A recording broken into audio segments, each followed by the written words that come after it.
Jaya Radha Madhava Kunja Bihari.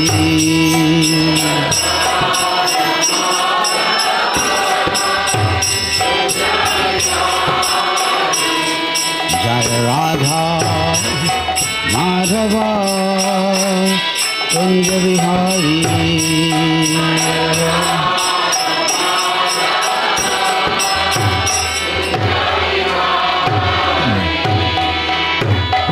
Gopi Jana Vallabha Girivara Dhari.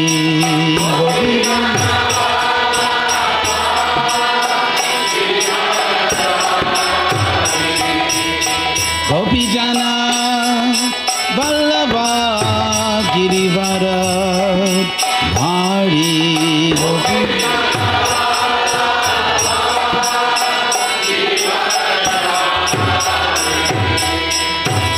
Yashodanandana Raja Jana Ranjana.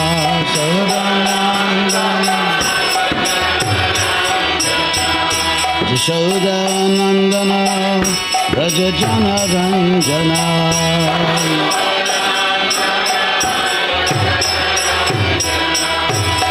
Jamuna Tira Vanachari. Jamuna Tira Tira Vanachari.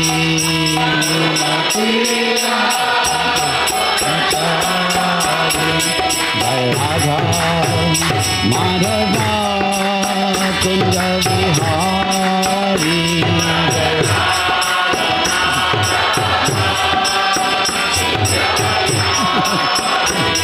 Jaya Radha Madhava Kunja Bihari.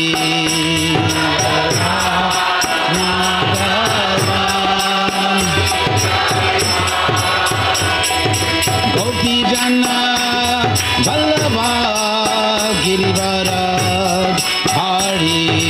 Gopi Jana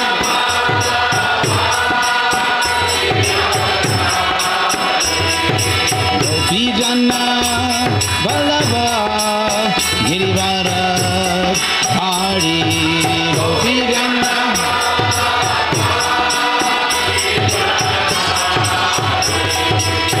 Yashodanandana Raja Jana Ranjana.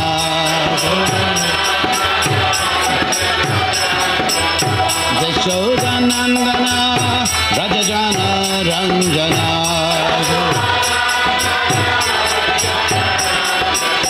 Jamuna Tira Vanachari.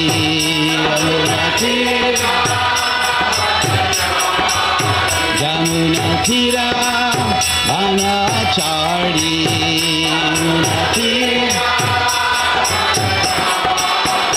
Jaya Radha Madhava Kunja Bihari.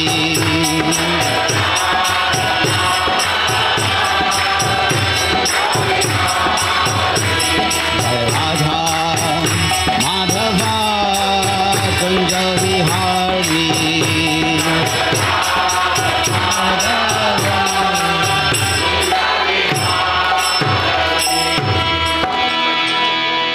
Jayam Vishnupad Paramahansa Parivrajaka Stotra Satasi Srimati Bhakti Vedanta Swamin Prabhupada Ki Jai. ISKCON founder Acharya Srila Prabhupada Ki Jai. Jayam Vishnupad Paramahansa Parivrajaka Stotra Satasi Srimati Bhakti Siddhanta Saraswati Thakur Ki Jai. Ananta Koti Vaishnava Vrinda Ki Jai. Namacharya Srila Haridas Thakur Ki Jai. Prem se kaho Sri Krishna Chaitanya Prabhu Nityananda Sri Advaita Gadadhar Sivasadi Gaur Bhakta Vrinda Ki Jai. Sri Radha Krishna Go Gopinatha Shama Kunda Radha Kunda Giri Govardhan Ki Jai. Vrindavan Dham Ki Jai. Mayapur Dham Ki Jai. Jagannath Swami Ki Jai. Ganga Mai Ki Jai. Jamuna Mai Ki Jai. Tulsi Devi Ki Jai. Bhakti Devi Ki Jai. Samaveta Bhakta Vrinda Ki Jai. All glories of the assembled devotees. All glories of the assembled devotees. Gaur Premanandi Hari Hari Bol. Krishna. So, is there a verse we're going to speak from, or just pick one? Round and round she goes.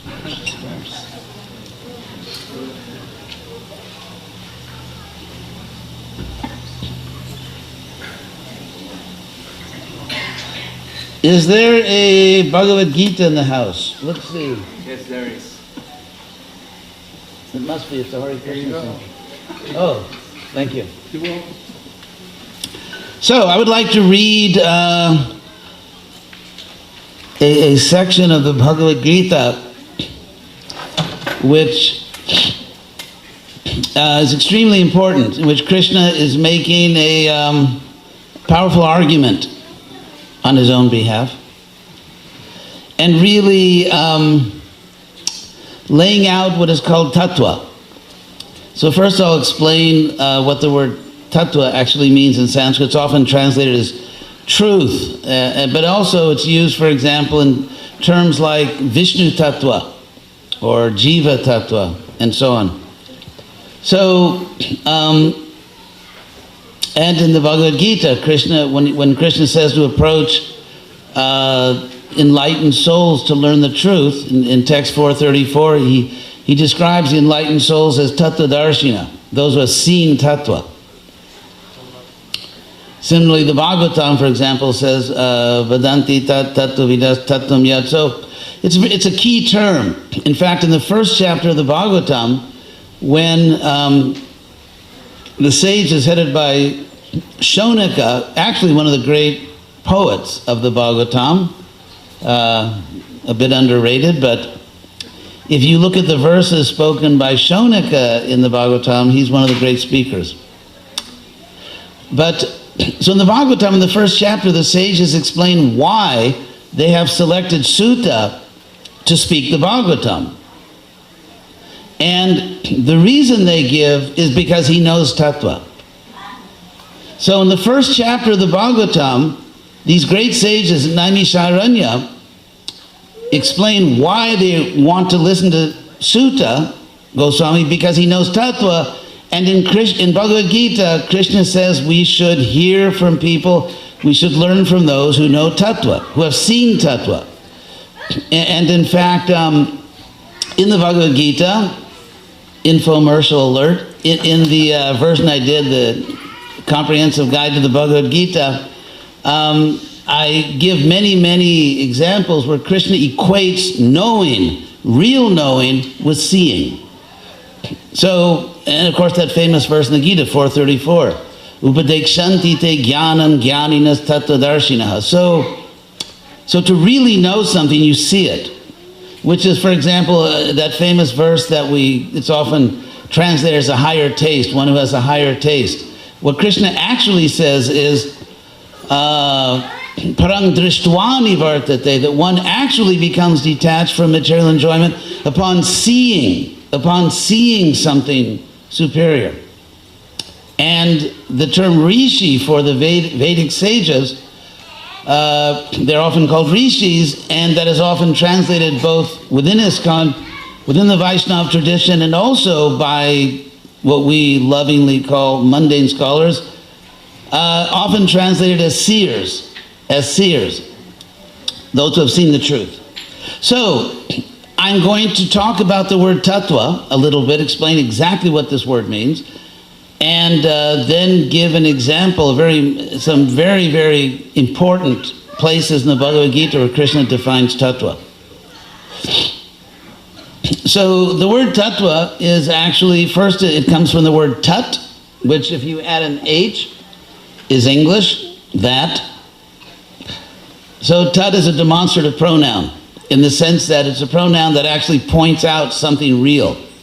And tattva, means that something has the condition or the quality of being a real thing. A tattva. So, of course, the word can be used in a, let's say, less powerful way. For example, in the third canto of the Bhagavatam, when Kapila Muni is explaining to his mother the nature of this world, all the real things that exist in this world, and he calls them tattvas, or tattvani is the plural in Sanskrit. And Devahuti, the great Devahuti, says to her son, Kati tattvani, how many tattvas are there? So in that analysis, tattva can refer to fundamental elements of this world, such as earth and water and fire. And by the way, this is not a pre-scientific concept, earth, water, fire, and so on. It's actually a phenomenological idea. As we know, there's the periodic table that they use in chemistry, all the different elements and so on. So when Krishna, in the Bhagavad Gita, talks about earth, water, fire, bhumi, arapa, nalo, vayu, air, and so on, he's speaking from a phenomenological perspective, which I will now explain. A phenomenon doesn't, can mean like a great athlete or something, the new college football phenomenon. But in philosophy, phenomenon means something that you can actually perceive by the naked eye, something which is available to normal human perception. You don't need a telescope. Of course, technically that might be a phenomenon, but something that you can actually perceive. So the phenomenal world, and this is a term Prabhupada also uses, the phenomenal world is the world that's available to us, to a person with normal working senses. So for example, the Bhagavatam says that every day the sun rises and sets, taking away the life of a human being. So we can say, well, technically, the earth is going around the sun, but from a phenomenological perspective, speaking to people about the world they actually see, the sun rises and sets. So the word, but the word tattva in a more, let's say, fundamental philosophical sense refers to the ultimate categories of real things. And ultimately, there are three categories, three fundamental categories, which means they're not divisible. You can say, for example, that earth and water are tattvas in the Sankhya sense, but ultimately they belong to a larger category. And that larger category is, of course, prakriti tattva. So the fundamental categories are categories that are the ultimate bedrock of reality. And they are prakriti tattva, the physical nature, and the jiva, the living being, jiva tattva, and Vishnu, the category of God. And Prabhupada, in the pranam mantra that Prabhupada actually wrote for himself because no one else could do it, he says, Nirvishesha shunyavadi paschatya desha tarine. Prabhupada, if you look at Prabhupada's, the pranam mantra, the first one, Namo Vishnu Padaya, is sort of like the standard pranam mantra within the Gaudiya Vaishnava tradition. You just insert the name of the guru. But the second one is specific to Prabhupada. And in the first line, it's Namaste Saraswati Devi. So in the very first line, he identifies himself as a disciple of Bhaktisiddhanta Saraswati Thakur. He makes that initial identification. Namaste Saraswati Devi Gauravani Pracharine. In the next line, he explains what his basic mission is, and that is to preach Gauravani, the message of Lord Chaitanya. But of course, there are many people, well, not as many as we would like, but there are many people preaching the message of Lord Chaitanya. So the third line, Prabhupada explains his specific mission, which distinguishes him from other teachers of the Gauravani, and that is Nirvishesha, actually the third and fourth lines, Nirvishesha Shunyavadi Paschatya Desha Tarine. That Prabhupada is the savior, Tarine, of the Paschatya Desha, the Western world. Sometimes people sort of ask me somewhat cynically, why do you use the word West in defining your personal preaching program? And I would say, well, ask Prabhupada why he used it. So Prabhupada describes the West as being Nirvishesha Shunyavadi. And so if we look, the reason I brought this up is because if we look at this word Nirvishesha, it actually explains the importance of understanding tattva. So that's why I brought it up. The word Vishesha in Sanskrit means a distinction. A distinction. So, for example, Visheshana in Sanskrit, from the same root, means an adjective, because adjectives are distinguishing words. Like if you say, go to the temple. Which temple? The Alachua temple. Or go to that house. Which house? The blue house with the pillars in front. So adjectives distinguish something. So nirvishesha means someone who sees no distinction or fails to make appropriate distinctions between tattvas. That's what the word nirvishesha means. Just as Krishna describes in the Bhagavad Gita that the seers of the truth, seers of tattva, they will instruct you. So if someone fails to make these proper distinctions, someone fails to understand tattva, that person is nirvishesha. Or shunyavadi, even worse, or gets it all wrong and can't really figure anything out. Voidism. So,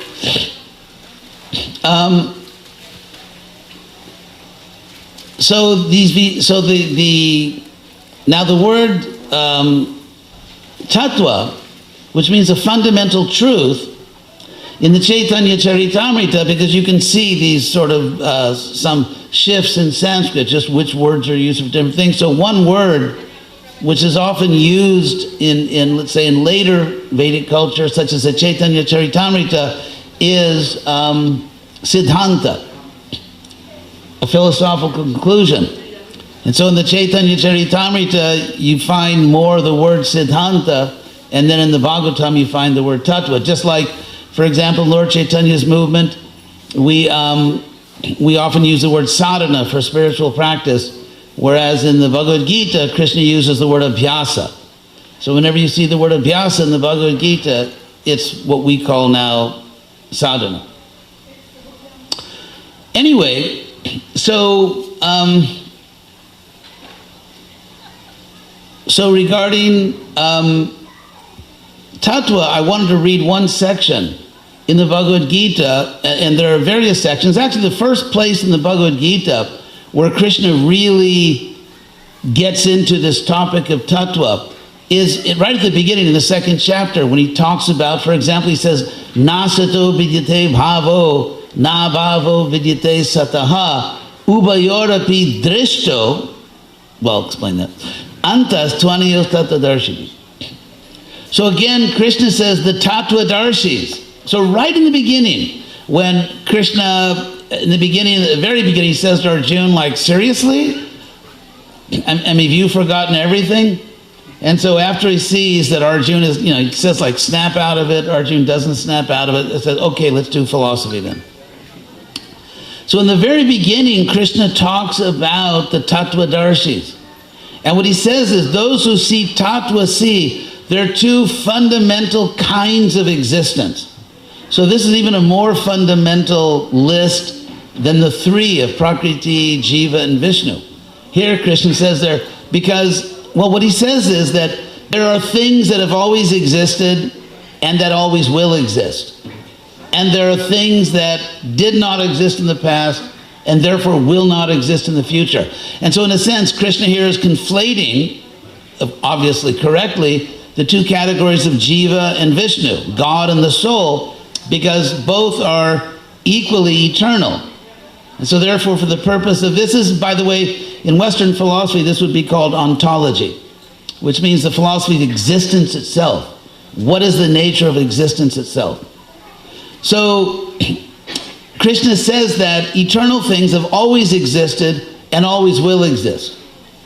And temporary things did not exist in the past and will not exist in the future. So this is basic ontology, which, by the way, rules out the somewhat absurd idea that actually our spiritual body doesn't exist now, but will exist in the future when we become self-realized.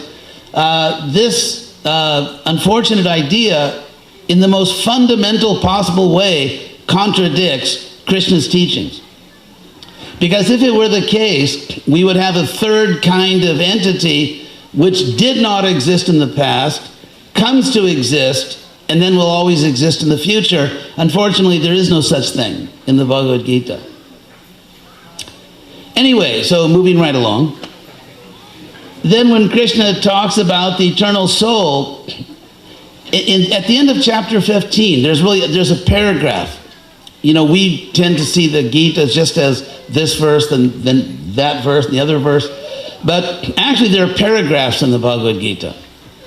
There are paragraphs and topics that Krishna covers within chapters. So at the end of the 15th chapter, there's an extremely important set of verses which really absolutely reject in the most powerful categorical way impersonalism. The idea that God is not ultimately a person, or that we all merge into this corporate radiance, as I call it, which is, I mean, frankly, I can't imagine a more insufferably boring way to pass all eternity. I'd probably say, like, can I have a material body again? So, and in fact, one of Lord Chaitanya's great followers, famous Prabodhananda, said that kaivalyam nadakayate, that merging into the impersonal is like going to hell, which I absolutely agree with. So, at the end of chapter 15, which has many extraordinary verses, it's a very interesting chapter. Krishna, in text 16. Well, let's go back to text 15. Because text 15, in a sense, sets the stage. And then for the rest of the chapter, Krishna gives a very powerful, integrated statement which really rules out any type of impersonal conclusion. So in text 15, it's a very famous verse where Krishna says, Sarvasya chaham hridisannivishto. Sarvasya, of everyone, indeed, aham, I, hridi, in the heart, sannivishta, I'm situated. So I'm situated in the heart of everyone. Mattak, from me. Mattak smritim, oops, getting a little too excited. Mattak smritir jnanam apohanam cha. From me come memory, knowledge, and forgetfulness. Vedais cha sarvair, ahameva vedya. By all the Vedas, I am to be known. I am to be known by all the Vedas. And Vedanta Krit, I have made Vedanta. And Veda Videva Jang, and I am the knower of the Veda. So any interpretation of Vedic literature which does not agree with Bhagavad Gita is a loser. Because Krishna knows the Veda, and he wrote, and the word Vedanta can have two meanings. It can mean the famous text called Vedanta, like Vedanta Sutra, but also Anta, you should know what Anta means because there's an English word that directly comes from Anta, which is the English word end, Ant. And so it is the end of the Vedas. In other words, it's the conclusion of the Vedas. So, which Vedanta also, of course, claims to be. So, Krishna makes this claim, I'm in everyone's heart, and I know the Veda as it really is. I made Vedanta. All cognition comes from me. All correct and incorrect cognition comes from me. So someone could say, well, that's impressive, but maybe other people can make similar claims.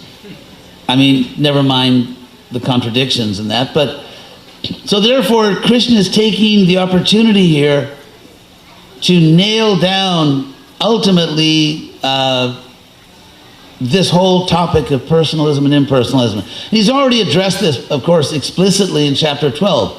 The beginning of chapter 12, where Krishna describes the personalists as having the higher knowledge.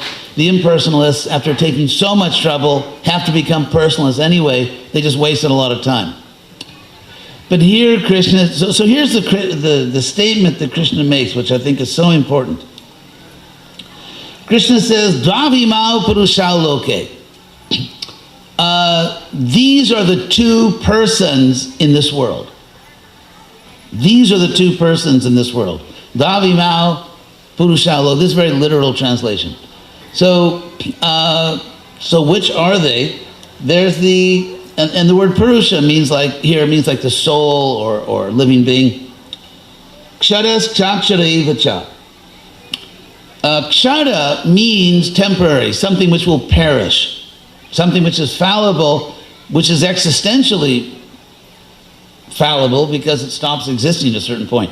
And so what Krishna is talking about here is the composite identity, which he also refers to as Bhuta in the Bhagavad Gita, of an eternal soul in a temporary body.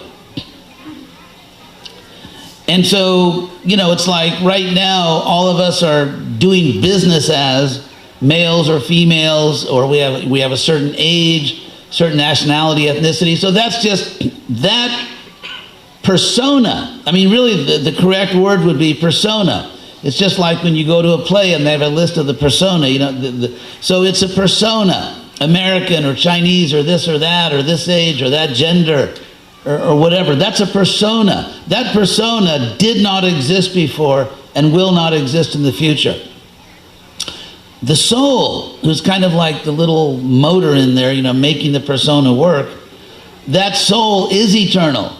The body is temporary. When they combine, you get a special kind of thing which Krishna described with a special word, actually a few special words in the Gita, such as the word Bhuta. The word Bhuta does not here mean a ghost. It means literally, it's from the Sanskrit root bhu, the first Sanskrit root, which means to be or to become. And the fact that this root can mean to be or to become is actually a very key point. Because Bhuta, literally, being very literal and technical, means someone or something that has become, which simply means has come to be. Now that rules out the soul. The soul is not a Bhuta because the soul does not come to be. It has always existed, as Krishna explains many times. So, and of course the plural of Bhuta is Bhutani, which is a word you'll find throughout the Gita. So what's interesting is that Krishna never describes himself as a Bhuta. We often translate it as a living being, and you could say, well, Krishna is the supreme living being, but he's not a Bhuta because Krishna, and that alone should tip you off, because Krishna, that person Krishna, the person Krishna, we have pictures here, that person Krishna did not come to be. It's not a combination of an eternal soul, a Paramatma, supreme soul, in a material body. Because if that were the case, if it were the case that God was simply an unembodied eternal soul that takes on a body, then technically Krishna would be a Bhuta. Or you could say the supreme Bhuta, but he's not, and he doesn't use that word to describe himself. So actually we have to pay careful attention to what, another word Krishna uses is shariri, like one who has a sharira, one who has a body, or dehi, means one who has a deha, a body, dehi nosmin jata dehi, and so on. So Krishna never uses these words to describe himself or his body.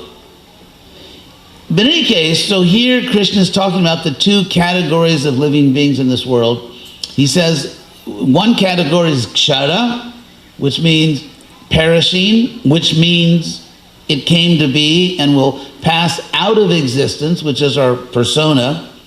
And the other one is akshara, not perishing, which means that we're talking about a soul who is self-realized, a soul who sees himself or herself as an eternal soul, as part of God, and therefore is not doing business in this world as a conditioned soul, but is acting even in this world as a liberated soul. And of course the word for that is jivan mukta.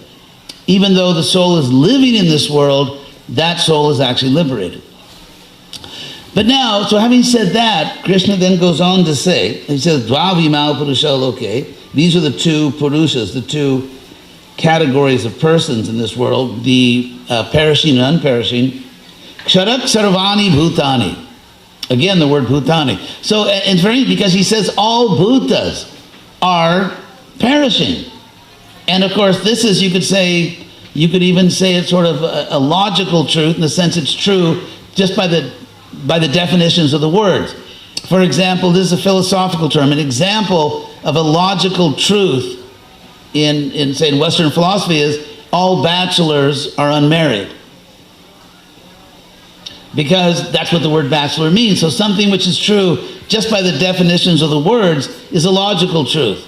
And in a sense, to say that all bhutas are kshara, perishing, is a type of logical truth if you know exactly what these Sanskrit words mean. I'm sure you're seeing, as I am, how interesting the Gita is. I mean, there's actually a lot there. So, Krishna says, Ksharak sarvani bhutani kutasta akshara uchate. So the kutasta, which Prabhupada translates here as in oneness, or in the translation as every living being in the spiritual world. What kutasta literally means is one who stands at the peak. That's what it literally means. Kuta means a peak, like a mountain peak. And sta is English, stand. So standing at the peak is literally what the word means. And so Prabhupada takes this to mean liberated, because that's the peak of existence for a jiva. But that's what it literally means. So one who stands at the peak is said to be akshara, unperishing. Now it's interesting that, and this is something that has to be understood to figure out where the jiva comes from, as there's a book published by the GVC called Our Original Position, also known as OOP, but anyway, OOP. We should say oops, our original position. So, but what I show in that book, and I give examples from the Upanishads, from the Bhagavad Gita, from the Srimad Bhagavatam, from all the Vedic literature, that when these Shastras are talking about the material world, absolute terms are used non-literally. For example, I'll give you a simple example of that. In the Bhagavad Gita in chapter 2, Krishna describes the soul as Shaswata, everlasting. Ajo nityang shaswato yang purano. But Krishna uses the exact same word, Shaswata, in chapter 6 to describe a temporary time span. That's when Arjuna asked Krishna, what happens to people that fall down from spiritual practice? And then Krishna says, don't worry, people who do good are never overcome by evil. And there's all kinds of extraordinary rewards for people that did their best but couldn't make it all the way to the finish line.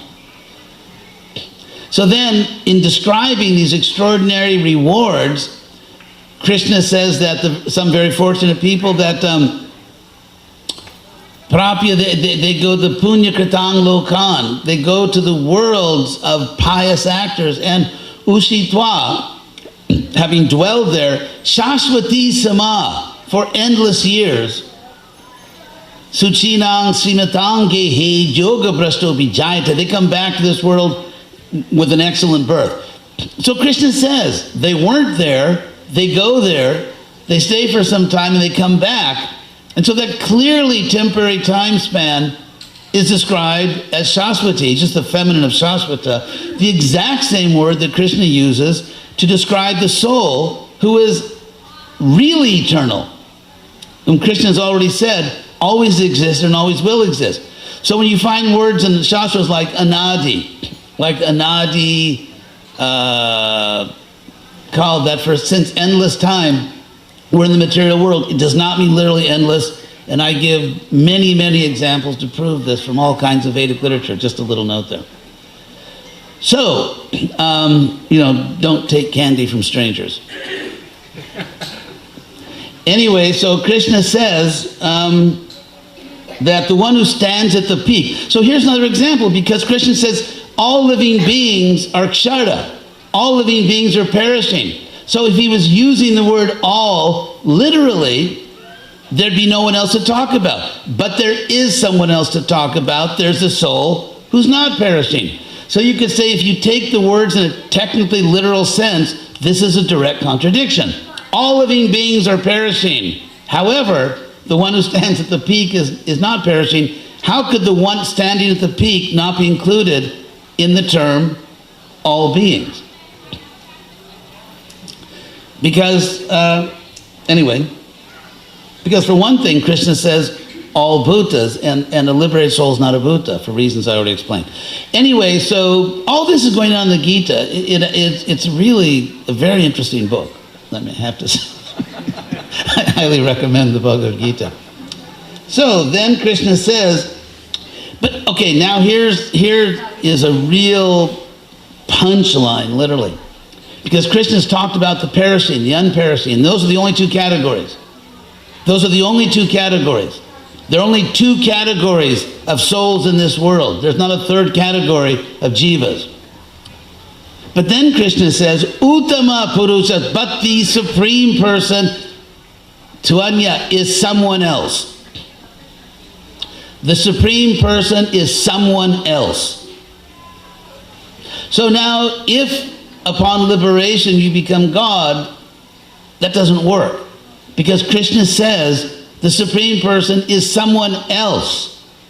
Uttama Purushas Tuanya Paramatma Yudahrita, and that someone else is declared to be the Supreme Soul, the Paramatma, the Supreme Soul. And Supreme Paramatma here, as some wannabe scholars who deny Prabhupada's explanations of things as they imagine, the word, I'm just going to, this is age-related. I have what I call Hridayananda syndrome. It's like when, oh, that's fine, thank you. In the Bhagavatam, when Vidura is chastising Dhritarashtra saying, leave home, you know, your digestion's not so good and this doesn't work anymore. So I definitely have Hridayananda syndrome. Anyway, so this is a very powerful statement. But, and Krishna says, but, Kitna too, but the Supreme Soul is someone else. And that person is the Paramatma, or the Supreme Lord. Or he actually says the Supreme Purusha. And that Supreme Lord is Joloka Trayama Avisha, who pervades the three worlds, Bibharti, and maintains them. Pervades the three worlds and maintains them. And he is the unperishing Lord, capital L. The unperishing Lord. So this is very powerful monotheism. There's nothing polytheistic here. There's nothing impersonal here. This is like, you know, punch in the nose monotheism. And if someone doesn't understand this on reading the Gita, they're being willfully ignorant. Because it could not be more clear in Sanskrit. This is not esoteric language. It's very explicit. So then Krishna is going to really nail this down. And that's why I find this section of the Gita so interesting. He says, Jasmat, therefore, or literally where from, or because of this. So Jasmat Ksharam Atito Ham, because literally, again, very literal Sanskrit translation, therefore, because I go beyond the perishing soul, the conditioned soul. Atita, which is kind of how you say transcendental or transcendent Sanskrit, literally ati. Ati means over or beyond, and ita means going. So literally, because I go beyond, I transcend the conditioned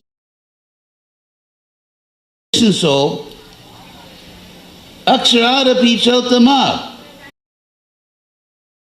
Soul, aksharada pichotama. And even I am greater than the liberated soul. So it's like if someone is just being willfully stupid, they're not going to understand what Krishna is saying. But the Sanskrit could not be more clear according to the dictionary meanings of these words. And if you don't take the literal meaning of the words, as Prabhupada often said, why read the Gita at all? If you don't believe what Krishna is saying, why even quote it? So Krishna says, I am beyond the conditioned soul, I am beyond the liberated soul, and I am supreme. And Paramadartha Jolok, and I am the soul who pervades these three worlds, maintains them. The unperishing Lord. The unperishing Lord. The liberated soul is not the Lord. The liberated soul is described as Kutastha, standing at the peak of existence for an individual soul, but not the Lord. But Krishna is going to continue this. I mean, this is like dogpile on impersonalism, so to speak. I mean, Krishna is really making this so clear. So then he goes on to say, Jasmat, because I am beyond the perishing and supreme, and also beyond the liberated soul, therefore, ataha, or atos, anyway, same word. Therefore, atosmi loke vedecha pratita purushottama. Therefore, I am celebrated in the world and in the Veda as the Supreme Person. And this is a little phrase that you find elsewhere in our literature, loke vedecha, in the world and in the Veda. Because it's very interesting, why this phrase, in the world and in the Veda. Well, I think it's verse 9 of the Isopanishad, it's right around there. The Isopanishad says that vidyang cha jas tad vedo bhayang saha, one who knows both. And literally means knowledge and ignorance, but the word ignorance, avidya, is sort of shorthand for the material world. It's just the ignorance means the material world. And so, one who knows both this world and the higher world, avidya, literally by ignorance, but of course it's a sort of a play on words, a conscious play on word in the Vedas, which means by knowing this world, avidya mrityum tirtva, crossing over death by knowledge of this world, which is something which, it's a very interesting statement which deserves more attention, and of course we could have a separate class just on what that means. But avidya mrityum tirtva, crossing over death by avidya, by knowledge of this world, vidya amritam ashnute, one achieves immortality by knowledge of the spiritual world, vidya. So, and then going back to this verse, Krishna says that, and so that's kind of, the reason I mention this is because it kind of explains this phrase that reoccurs in our literature, loke vedecha, in the world and in the Veda. For example, when Krishna sees his father preparing the Govardhan Puja, he says, is this something in the world, or is this Vedic, or just some popular custom? So that's the word, loke vedecha. So Krishna's really covering all the bases here. He says, I am celebrated in the Veda and in the world as that Supreme Person, as the Supreme Person, celebrated. So the next doubt that might come up is, well, let's see, then Krishna says, someone might say, well, that's very nice, but maybe there's something ultimately beyond that. Beyond this world in which there are fallible and infallible beings, and beyond Krishna, who is the Lord beyond those two categories. Krishna now eliminate that idea. So Krishna says then, Jomam evam asamudho janati purushottamam sasarvavid bhajati mang sarva bhavena bharata. Checkmate. Krishna says, one who thus knows me, one who knows me in this way, Jomam evam asamudha, without any doubt at all. Asamudha, without any doubt at all. Sa sarvavid, that person, Janati, who knows me as the Supreme Person. Sa sarvavid, that person knows everything. That person knows everything. So there is no possible further knowledge to be gained, because if you know Krishna as the Supreme Person, not impersonal, then you actually know everything. And bhajati mang, and that person worships me. So if someone is not worshiping Krishna, they don't really get it. Because you may think, there are many people that think, yeah, Krishna's great, but they're not Vaishnavas. Vaishnava is a person who knows that Krishna is not merely great, he's everything. As Krishna himself says. So, sarva vid bhajati mang sarva bhavena bharata. And you have to worship Krishna sarva bhavena, with all your bhava. Now the word bhava is interesting. Of course it comes from the root which means to exist, so it means existence. Bhava literally, a state of being or a state of existence. And therefore it can mean a mental state like bhavas, like ecstasies or emotional states are called bhavas because they are mental or emotional states of existence. And it can also mean a physical state of existence. And so when Krishna says that you worship me sarva bhavena, it means with your whole existence, with your intelligence, with your mind, with your emotions, with your body, with your soul, with everything. Sarva bhavena. I mean, Krishna says that again in chapter 18 where he says, Tameva sharanam gacha sarva bhavena bharata. Go to the Lord alone for shelter. Don't trust anything else except Krishna or someone who agrees with Krishna or represents Krishna, but don't trust anything which does not agree with Krishna. And so sarva bhavena, with your whole existence.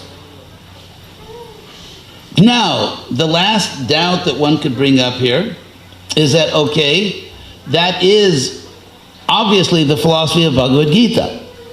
But what if there's some other shastra? Krishna eliminates that idea. I mean, so if you look at this section of the Gita, Krishna is really, it's like the supreme personality of lawyer. And of course the Jiva version of that here is Amarendra, but... So Krishna then eliminates the possibility that there could be another Shastra, which takes precedence. And he says, Iti Guyatamang Shastram. This is the most advanced Shastra. This is the most advanced Shastra. And Shastra here, the word Shastra... I have some water? Here. Oh, thank you. The word Shastra, by the way, comes from the root shas, which means to command or to rule, to govern, to have authority. So the word Shastra literally means an authoritative book or teaching or command. So Krishna says this is the most advanced Shastra. Iti guyatamang shastram idamuktam mayanaga, which I have spoken to you, and etad buddhva buddhiman syat. One who, this is very important also, this is actually very important. One who, I'm trying to do this in English so you get the effect of it in Sanskrit, because buddhva is a verb and buddhi is a noun. So it's like intellecting this. If you take the word intellecting here, which is not a common word in English, but it exists, to mean understanding something with intelligence, rationally. The word buddhi means rational intelligence, to be a logical, rational person, which Prabhupada describes as combining religion and philosophy. In fact, in verse 10:10 of the Gita, Krishna actually says that those teshang satata yuktanam, those who are always devoted to me with love, I give them buddhi yoga by which they come to me. So buddhi yoga is a synonym of bhakti yoga, and it means the practice of spiritual reason, logic, rationality. And anyway, I don't have time, but there are other places Krishna uses the word buddhi to characterize the whole thing that we're doing. So here Krishna gets a very important word in the Gita, buddhi, rational intelligence. So here Krishna says that using your rational intelligence to understand this, you actually become intelligent. You actually become intelligent if you understand this with your intelligence. And so etad buddhva buddhiman syat krita krityasya bharata, and such a person, their duty is done. Krita kritya. And this is a phrase which will be repeated at the very end of the Gita, where Sanjaya says, one who hears this astonishing Bhagavad Gita, their duty is done. Krita krityas. Everything that you should have done or should do has been done, if you actually understand this. And the same idea is given in the Chaitanya. I'll end with this before I'm sort of unceremoniously informed that my time is up. In the Chaitanya Charitamrita, there's a very important verse which defines the word Shraddha. Shraddha is often defined as faith in our books, And it can mean that, but if by faith you mean, do you believe in God? Do you believe that God exists? That's a different word in Sanskrit. That's the word astikyam, which is one of the qualities of the Brahmins. Astikya, from the word asti, which means he exists, means if you believe that God exists, that's called astikyam. Shraddha literally means placing your confidence in something, your trust. So the Chaitanya Charitamrita defines the word as Shraddha Shabde, by the word Shraddha, Vishwasa Kahe. This means Vishwasa, trust, confidence. So what is that trust or confidence? What is the trust or confidence? Not merely that God exists. That means you really have Shraddha. And Krishna says in the Gita, you need Shraddha to actually reach the goal here. It means Krishna Bhakti Koile. Simply by devoting myself to Krishna, Sarva Karma Krita Hoy, all my duties are done. Anything whatsoever that you should do will be done if you simply trust Krishna and devote yourself to him. So, and that's exactly the sense of Krita Kritya. One's duty is done by surrendering to Krishna's explanation of reality. And that this is all tattva. So Krishna has explained, the tattva of the soul, the conditioned soul, the liberated soul, and the Vishnu tattva, the unique position of God. That's really the point here. So, thank you all very much.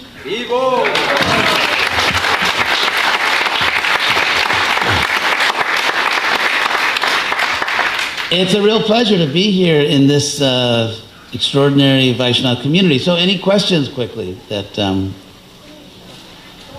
yes, please. Thank you for the nice class. Hare Krishna. Thank you for the nice class, Maharaj. Maharaj, you were mentioning about Shraddha and how you were defining why Shraddha Koile Vishwasa Sudridanaschay. Yes. So when we talk about this Shraddha and when we say Adau Shraddha Tatha Sadhu Sang, so seems like Shraddha is the most basic here, while in the other shloka, Shraddha seems to be very, very high. So how can that be same? It seems like they're different. Very good point. That was a very clever question. And what's your name? Abhiram Gopal Das. Abhinava? Abhiram Gopal Das. Abhiram Gopal, he was referring to Rupa Goswami's krama, what Rupa Goswami, in other words, a step-by-step thing, in which he says, Adho, in the beginning, when you begin Bhakti Yoga, well, Hare Krishna, it's a pleasure. You have a card? No, I don't have a card. Oh, I see. Well, that was kind of, anyway. So Rupa Goswami says in the process of Bhakti, Adho, in the beginning, Shraddha. So then you're asking, how could that be the very beginning thing if it entails having this firm faith in Krishna and so on? And I think the person who kind of sorts this out is Bhaktivinoda Thakur, where he says there are different categories of Shraddha. And of course, Krishna's talking about real Shraddha. But there's also what Bhaktivinoda Thakur calls Komala. Komala is not Kamala, lotus. This is Komala, meaning like soft or kind of wimpy. So Komala Shraddha means that one just has like this beginning Shraddha. But again, Adosha Tatak Sadhu Sangha. So if one has this Shraddha, then one wants to associate with devotees. And so at that point, there's just sort of this vague idea that it's good for me to do this. That, somehow there'll be some benefit in my life, or I like to be with devotees. And then Adosha Tatak Sadhu Sangha Bhajana Kriya. If you're with devotees, you're going to end up doing devotional activities like eating prasadam or hearing about Krishna. So I think this Bhaktivinoda Thakur explains this, that he breaks Shraddha down into various categories. Whereas the Chaitanya Charitamrita is really describing the mature Shraddha. So the different gradations of Shraddha from the very beginning till the... According to Bhaktivinoda Thakur, yes. And so then I think the Chaitanya Charitamrita is describing mature Shraddha. Just like you take an acorn and you plant it and you get a little stem and then you get a trunk and a tree and so on. So there's a sense in which the oak tree is in the acorn, but it has to manifest. Thank you, Maharaj. Yes, back there.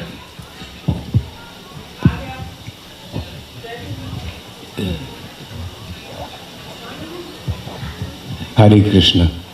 Maharaj, you don't cease to amaze me with your erudition and in-depth understanding of these ancient books of wisdom. It's simply amazing.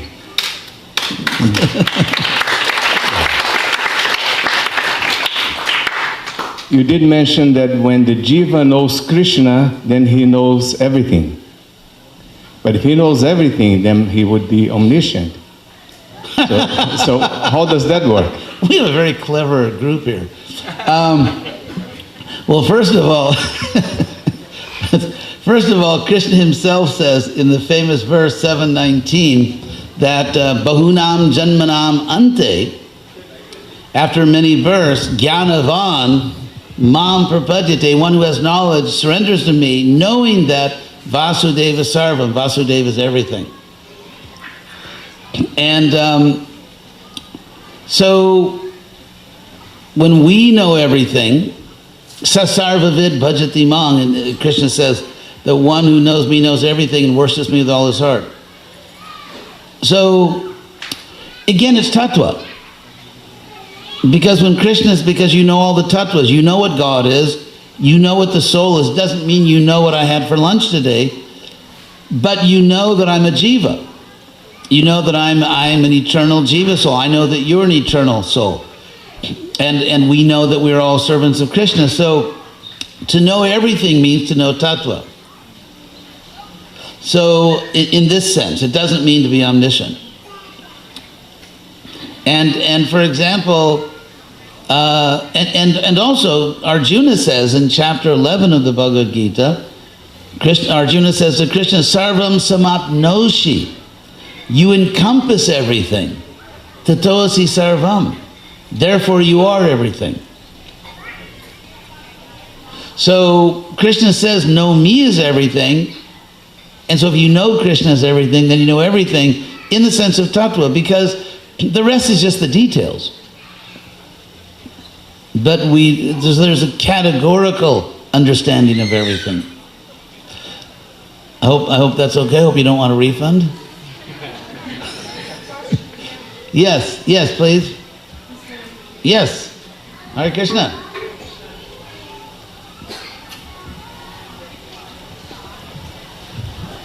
Thank you, Maharaj, for your beautiful class. So you emphasize so much in your class about impersonalism. There's this checkmate, the punch in the nose, this strong emphasis against impersonalism. Yes.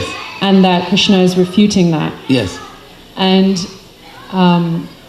I just was wondering if you could elaborate a little bit more. Why do we have this tendency towards impersonalism, not just in terms of the philosophical sense, but like how does that impersonalism even show up in our own lives, in our own attitudes? Because I think I can accept, God is a person, and that it just logically makes sense, but how come it's so strong in all of the scriptures that God is a person and this personalism aspect, and how do we actually cultivate personalism in our attitude towards God and towards each other? Thank you. First, I would say that we have to have a positive understanding of ourselves. Because we know we're persons, at least now. And so if one has a negative view of oneself, one may think, well, there's not much really to be expected from that category of person. As far as why people choose or gravitate to impersonalism, there's some obvious payoffs in the sense that, as Prabhupada always said, we come to this world because we're envious. Everyone wants to be numero uno. Everyone wants to be... One author that really shows this in the most hilarious way is, of course, Jane Austen. the great Jane Austen, and she, there's this scene in Northanger Abbey where like all these ladies are talking, and none of them has the slightest interest in what the other one is saying. And so they're just sort of feigning, pretending to be interested until they can jump in and get the microphone, so to speak. And it's really funny, but she presents this in a very funny way. So sort of depersonalizing God leaves the world open for me to dominate. And there is something, I think we also have to understand that there's something profoundly irrational about false pride. Because if I think I'm very important, then first of all, even from an astronomical point of view, it's absurd. You know, they now have this Webb telescope, and it turns out there are, you know, innumerable galaxies, and some of them are, you know, billions of light years away. It's something which our brains really can't process. I mean, we know what the words mean, but we can't picture it. And so even from just an ordinary point of view of knowing something about the world, it's absurd to be self-centered, because we're obviously not self-centered. I mean, we're obviously not the center of the world. And so we can see something like almost amazingly irrational about the material world. And so let's say like the question you asked, like, you know, why would people do something so unreasonable, or why would they do something which is obviously is not going anywhere philosophically? And because this world is profoundly irrational. And people, if you think of the ways that people are rational, like for example, you have to drive your car carefully or you may terminate your physical existence. Or pay your taxes, or raise your children, because people are attached. So they're, in this world, people do have some love, they have some affection. And they tend to try to act in an efficient or rational way to protect that which they value. Like, for example, getting let's say a high-tech security system for your house because you have some valuables in your house, or because you have children in your house, and so on. So the area in which most human beings act rationally is really circumscribed. It has a perimeter, and that perimeter or that boundary is anything which they perceive as favorable to their self-interest, whatever that may be. And I mean, people can act intelligently for a completely irrational purpose. Like, for example, let's say someone describes to rob a bank, which is a really poor decision.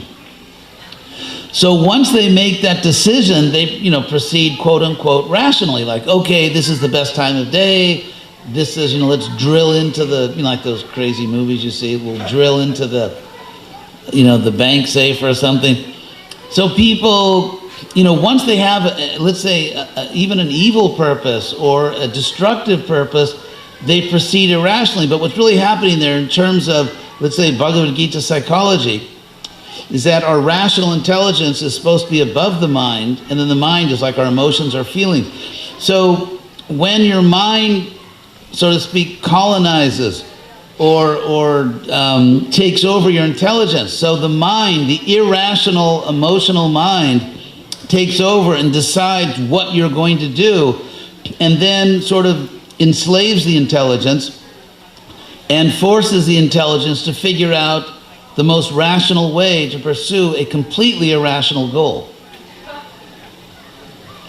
So in that sense, the fact that, the lights go on, on the street, or so many things are working properly, so many things are working efficiently, and yet all that efficiency, all that rational behavior at an individual or collective level, a community, a government, it's all going on, that rational behavior, in the service of an irrational goal. It's like some scientist inventing a much more efficient way to kill animals, and so on. So I think that's what, and so in that sense, despite the efficiency, despite the science, despite all the logic we find in this world, still the Isopanishad calls this world avidya, the ignorance, because all of that rational activity is going on in the service of what are ultimately very irrational goals. And so that's why Krishna says that Indriyani Parani Ahur, I think in chapter 2 or 3 of the Gita, he says that the senses, literally the senses are superior, meaning to dull matter. Indriyebhya, and beyond the senses, Parak Manaha, the mind is higher. Manasas tu para buddhir, but buddhi is higher than the mind, and jo buddhe pratatusa, and he, the soul, is beyond buddhi. And so that's why Krishna says that to practice spiritual life, it's buddhi yoga. You have to be intelligent, you have to be reasonable. And Prabhupada, of course, emphasized this using the terminology of religion and philosophy. So I hope that addresses your question. Hare Krishna.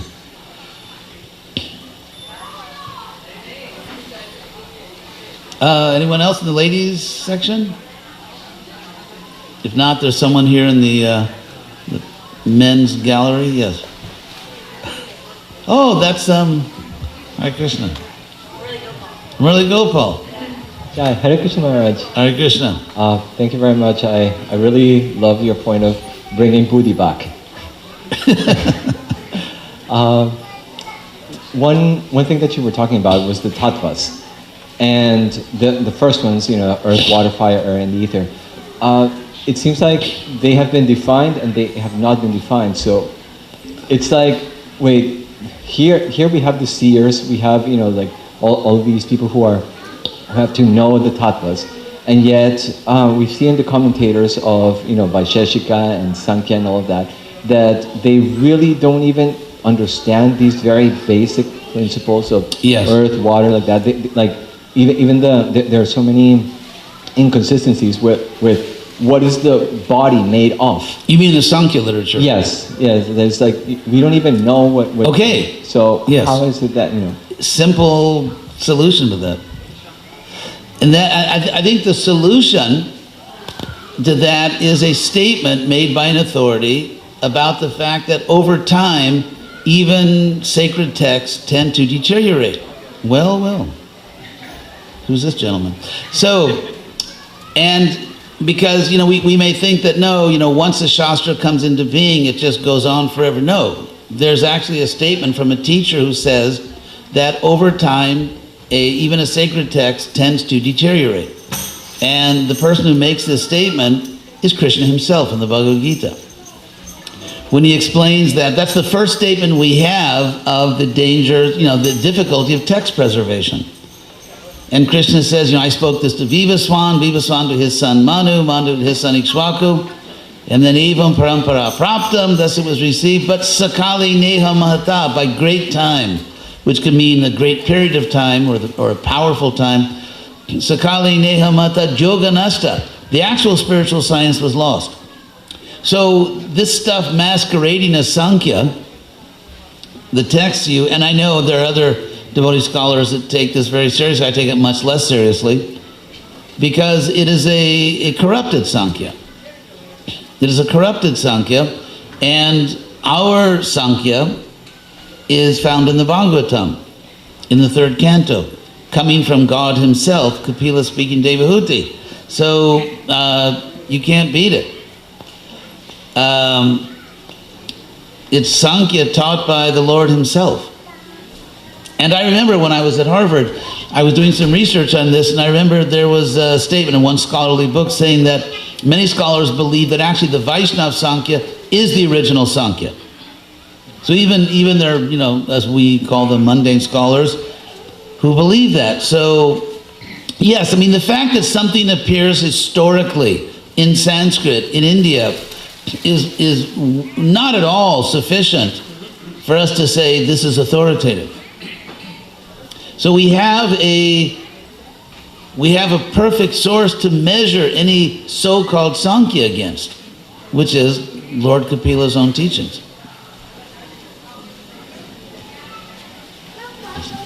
Thank you, Maharaj. Yeah, I mean, you understand me, so, because I think we should not get too enthusiastic, or, just automatically, oh, this is an old book in Sanskrit about Sankhya, therefore, no.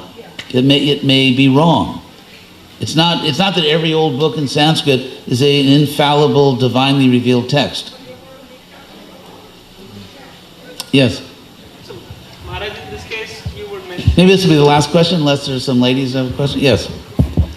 So in this case, Maharaj, you were mentioning that with passage of time, it has become less bona fide, or was it not like on that level even to begin with? No, we're talking here about, the Sankhya, you mean? Yeah. Because you mentioned that with the passage of time. Well, Lord Kapila spoke Sankhya. That means it existed in the tradition. Lord Kapila spoke it. But this particular presentation by what Prabhu is saying, Vaisheshika presentation. Vaisheshika, some things are true, some things are not true. It's a very complicated history. We're talking about thousands of years of history. We can't trace, every event.